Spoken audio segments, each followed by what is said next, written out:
Okay, we mounted it to the mill. I mounted it temporarily because I want to modify this bracket and get this. I'm going to make this a little taller. Here we go. It is plugged in. There's the button. Nope, there we go. That is really bright. Nice swinging, nice swing action. So all pivots this way. And we go. Pull this way. So you gotta get over here on the drill. Light up the back corner. Very cool. And what I like too about this, let me turn it off for 1 second here, is this light is not light. It's got some heft to it. And there's no arm droop. I pulled that down.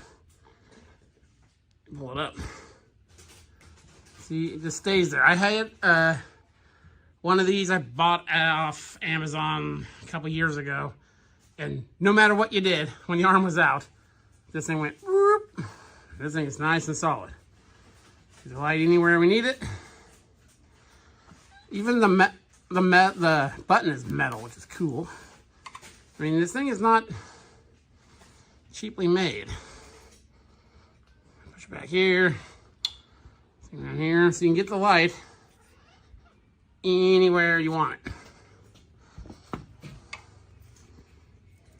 All the way up the end. So very cool.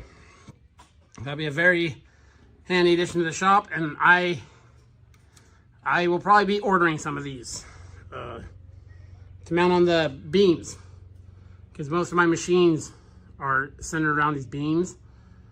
And yeah, I'm very, very impressed with the build quality and light production of this thing.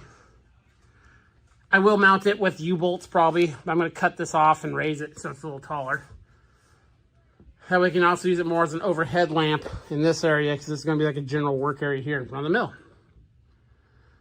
So yeah, the dock light from GGJIA gets the old thumbs up. I'd highly recommend it. Again, it's built very well. Plastic bushings and stuff. So yeah, very cool, very cool. This is Adam from Small Town Machine Shop. Please comment, like, and subscribe, and thanks for watching.